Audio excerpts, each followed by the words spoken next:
Hi from the Blue Couch. It's Nancy here with Alex. Alex is O-Power's chief economist. Did you even know that O-Power has a chief economist? Well, we do.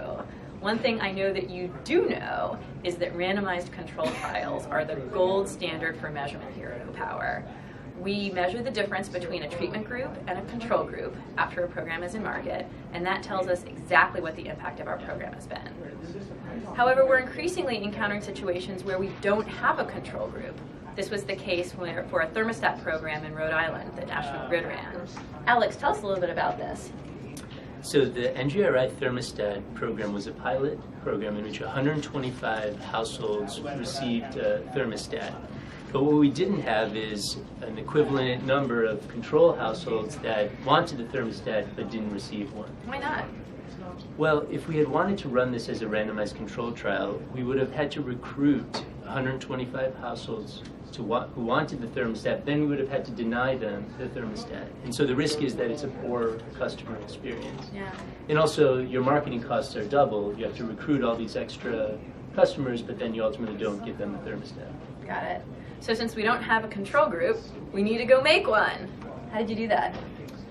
So the hard part in making a control group is to make this comparison group as similar as possible to the treatment group. Mm-hmm. And so what we did is we began with 50,000 households in Rhode Island, from which we were going to try to find 125 control comparison households that were as similar as possible to the treatment group across a variety of characteristics, such as their pre-treatment energy usage across electric and gas, and then various parcel and demographic characteristics, such as their whether they have AC, whether they're owners and renters, and so forth. Yeah. So how did you choose the specific households?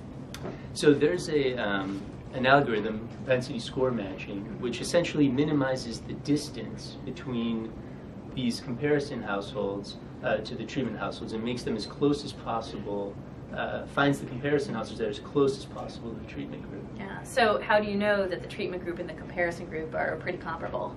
Well, I think this is the really interesting thing that we did, is that we used 18 months of pre-treatment data to train our match, but we intentionally left out 6 months of energy usage data right before the thermostat program began in order to validate that we had a solid match. And what we found is that the treatment and comparison group had really similar usage, nearly identical in the 6-month period right before the program began, and so we knew we had a really solid comparison group. That's cool. So then how do you go about measuring the program itself? Well, then the program can be measured just as we do our RCT programs. You look at the post-treatment period and compare the energy usage of this treatment group and compare it to the comparison group, and that's the effect of the program. Yeah. And what did you find?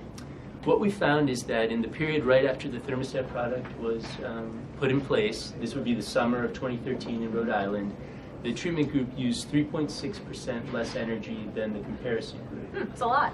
It is a lot, and it's in line with what we've seen at a randomized control trial thermostat program that we have at Pacific Gas and Electric that has achieved very similar results. Cool. So randomized control trials will always remain the gold standard for O-Power, but as our product lines expand, we're going to increasingly encounter situations where we don't have control groups, so we can't run RCTs.